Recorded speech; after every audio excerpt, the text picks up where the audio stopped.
আপনি আলেমদেরকে ধর্ম ব্যবসা বলেন, এটা কেন? না, আমি আলেমদেরকে ধর্ম ব্যবসায়ী বলি না।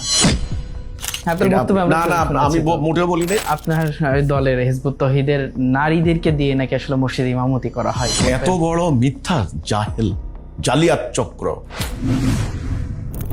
আমরা কিন্তু ছবি আছে না, আমাদের কাছে। ছবি আপনি ছবি আছে তো, ওই ছবি তো। আপনি নাকি নামাজ বিশ্বাস করেন না, নামাজ মানে ব্যায়াম হিসেবে। ভাই এগুলা সমস্ত মিথ্যা কথা। নামাজ বিশ্বাস করি না, তাহলে আমার ঈদের জামাতে সব বাংলাদেশের সমস্ত মিডিয়ায় আমার জামাত প্রচার করছে। তারা এতদিন বলছে আমি নাকি মিলিটারি কায়দা ইয়া করি। ওই আমাদের ঈদের জামাত সবাই দেখছে না, লক্ষ লক্ষ মানুষ দেখছে না। আমি এই যে জুমার নামাজে আমার চাষিরহাট মানে সোনাইমণিতে জুমার নামাজে হাজার হাজার মুসল্লি আমার জামাত দেখেন, আমার নামাজ দেখেন না।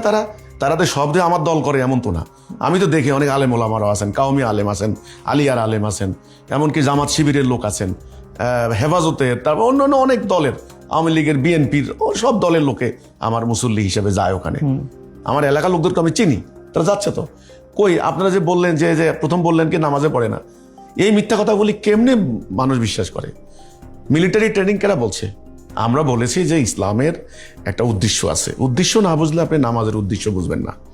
নামাজেরও একটা উদ্দেশ্য আছে।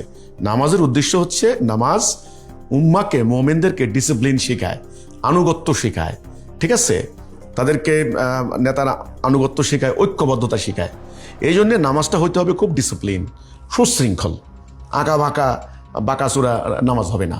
আমরা চেষ্টা করি আমাদের জামাতগুলোতে উঠা বসা, রুকু সেজদা, এই কাতার সোজা করা, এগুলাতে একটু ডিসিপ্লিন আনতে চেষ্টা করি আমরা। ইসলাম তো ডিসিপ্লিন শেখায়।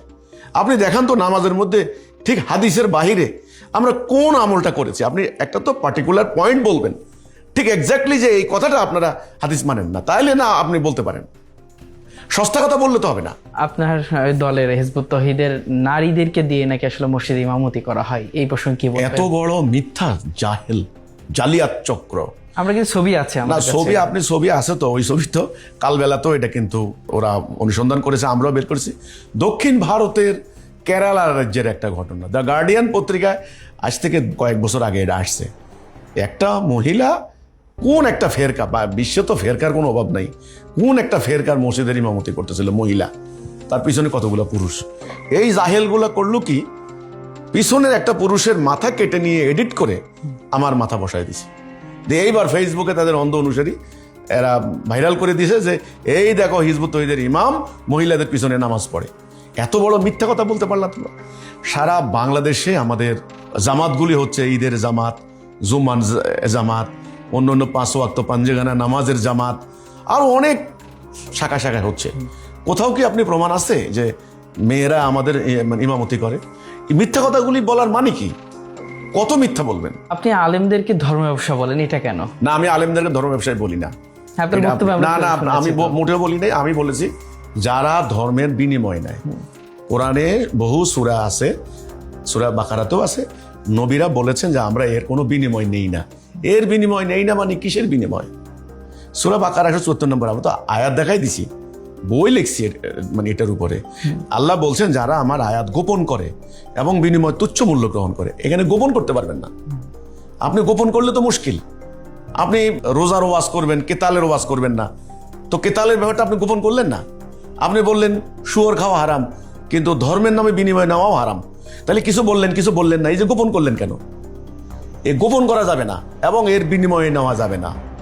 ওয়াজ করবেন, টাকা নেবেন, নো। দ্বীনের কথা হবে, আল্লাহ যেটা নাযিল করেছেন, আল্লাহর কিতাবের কথা হবে। যদি আপনি দাঈল আল্লাহ হন, আল্লাহর দিকে দাওয়াত, মানে যেটা আল্লাহ কোরআনে বলেছেন দাঈল আল্লাহ, আল্লাহর দিকে দাওয়াত দানকারী, যদি সেটা হন, তাহলে তো আপনি বিনিময় নিতে পারবেন না।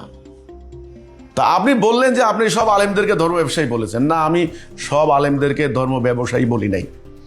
আমি বলেছি যারা এখানে দোজ হুয়ার, যারা, ঠিক আছে, যারা আল্লাহর দ্বীনের কাজ করে বিনিময় হাসিল করে, দুনিয়াবি স্বার্থ আদায় করে, তারা ধর্ম ব্যবসায়ী হিসেবে পরিগণিত হয়।